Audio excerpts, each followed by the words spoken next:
hat euch das geschafft. Und deswegen, niemand darf euch Leid gucken. Weil euch kennt, wie man leben möchte. Und hat euch gekannt. Ich hätte ein Glück. Ich bin gekommen als Student mit Visum von meiner Regierung. Aber euch, ich kenne viele Geschichten. Viele Geschichten von euch habe ich geweint. Und ich respektiere euch. marka hore aan iskiin baro magacayga waxa weeye suldaan maxamed xamdulle dowladda waa la yaqaana koletooda jaaliyaddu waxay samaysnayd ilaa 2018 ilaahay wuxuu nagu soo guuleeyey bishii 6 2002 waxaan isku dayayaa inaan insha allahu tacaala dhowr qodob aan ka hadlo 2 iyo 3 ah kaasoo ah marxaladaha ay soo martay jaaliyaddu goortii la sameeyey jaaliyadda hadafkii loo sameeyey jaaliyadda iyo insha allahu tacaala wixii aanu doonayno mustaqbalka inaan qabno jaaliyadda waxaa la sameeyey 2018 sidaan hore u sheegay koletooda marxalado badan bay soo martay iyo caqabado badan oo anaga naga hor yimid waxay noqotay kii ugu weynaa caqabadii ugu weyneed ee aanu sheegi karnaa waxa weeye koronihii waayo waxa dhacday wadadii markii aanu xaalinay wax kasta aanu waxa weeyaan insha allahu tacaala aanu meeshii loogu talagalay aanu geynay dokumentiyadii aanu xaraynay waxa dhacday in koronihii uu noqday caqabadii ugu weyneed ee dib u baajisay soo bixitaanka ama aqoonsiga jaaliyadda taa marka laga imaado waxaa jirtay inaanu xubno ka mid ah jaaliyadda laftigoodii adigu sababa iyaga u gaara ama shaksiyana ay jaaliyaddii uga baxeen kadib ay noqotay in jaaliyaddii haddana dib loo habeeyo dib loo xooyaan dib u hagaajin ugu sameeyo alxamdulilah taariikhdu markay ahayd bishii 6 ama bishii 19 2022 waxaa si habsamiya nagu soo dhammaatay jaaliyaddii soomaalida taasoo ah jaaliyaddii ugu horeysay ee magaalada airport laga aqoonsanaado oonu waxa weeye kuma faanayno laakiin waxaanu dhalinyartaasi dadaalkii ay sameeyeen inaan iyaga laftigoogii aan uga mahadcelino weeye 7 xubnood baanu ku bilownay 7deeda xubnood waanu joognaa maanta alxamdulilah intaasoo keliya jaaliyadda kuma koobnaanayso waxay noqonaysaa jaaliyad ballaaran waxay noqonaysaa jaaliyad aan rajeynayno mustaqbalka in meel kasta oo ka mida gobolka Turingan ay gaadho magaalo kasta iyo tuulo kastana waxa weeyaan laga warhayo way baahideena Soomaalidu way iska badan baahideena Soomaalida aad iyo aad ugu badan tahay caqabado badan baa jira dad Soomaaliyeed waxa weeyaan haysta oo aan maanta garanayn meeshii ay u sheegi lahaayeen iyo ciddii ay u tagi lahaayeen waxa dhacday maalmihii ugu horeysay aanu baahinay warbaahinta waxa weeye video ugu horeeyay aanu ku baahinay ahayn jaaliyaddaas ilaa aqoonsaday in telefoon naloo soo diro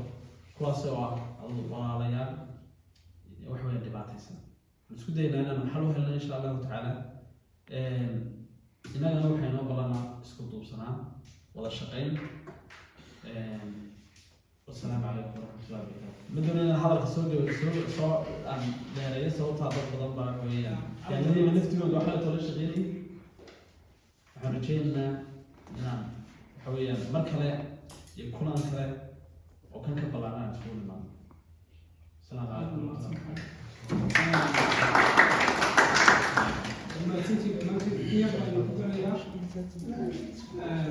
جالية وجالية أمة الصومالية ما جبت سجارة جالية وبدرس قفل بعض أو مدلول الصومالية أو كل نوع كتونجن جالية ده سوشيال نسا حق يحقونه بكل حاجة قفل بعض الصومالية وحب حق له جالية ده إنه يحبون كم نقطة يحبون نقص نقوليه في كيس الأولى بحري ما جبت إلا رحلة يعد جالية ده سجارة ولا سوق دولي ليش نبغى ولي كل اليوم ويجولان قدك موجودين دورنا وحكرون مركزين أننا نسوحين لنا بدون وحيانك حمسة كوي الله أصلا وحي حقا إنه نسوحين أبدا ما تنتهي. السلام عليكم صاحب جهاز أبو حمسة أبو علي دون يوم كجالية كمان هاي siday ibraahimku inii sheegeen gudoomiyuhu waa kan axmed waa kiishaha jaaliyada ama gudoomiye kaxeegaan ahay cabdi waa taqaanaan guddiga ka tirsan abshir iyo cayd dabada qof ay ku weyneen jaaliyada wuxuu sameynayay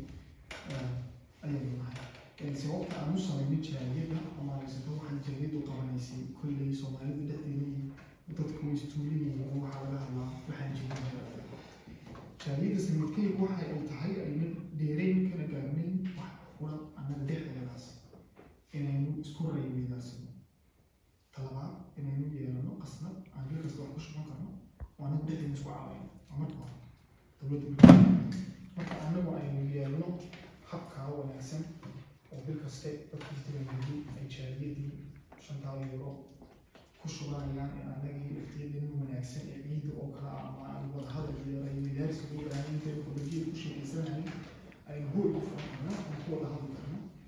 oo dhibaata hadday dhacdo sida liid oo kale geeri ugu soo gudbanaasa oo kale liid dhibaataysan oo kale oo faadilteen istaagsan dee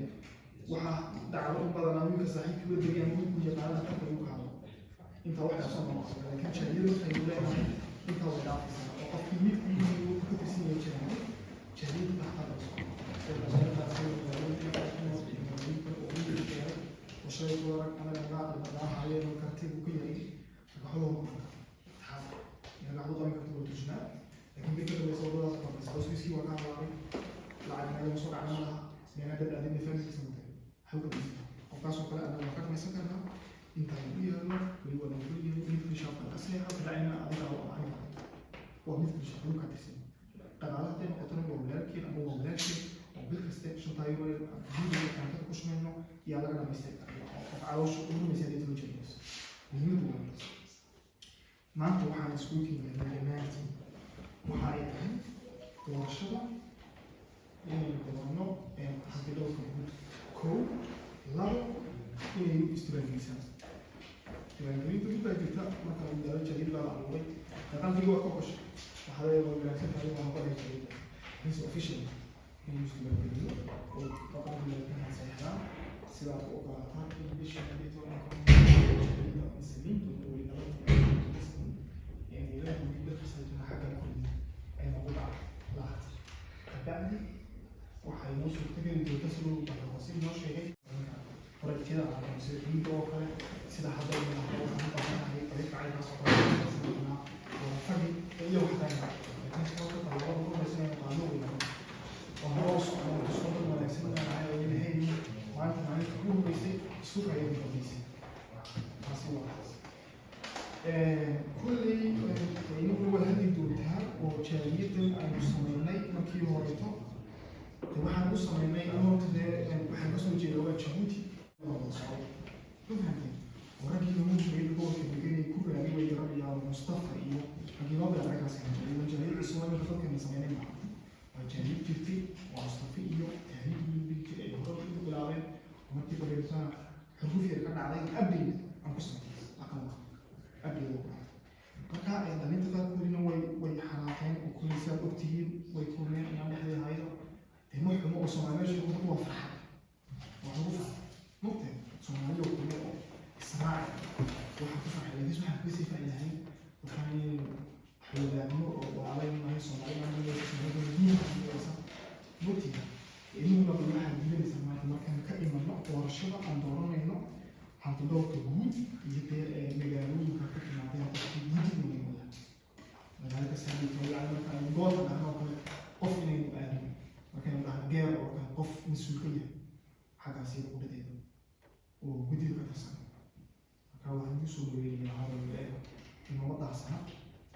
كل واحد شغله هاي شيء معي لأنه هذا يمكن يشوفه شيء إذا أنت شريط له المجد شريط لأنه واحد عاية ما بعد هذا شريط أو كحلنا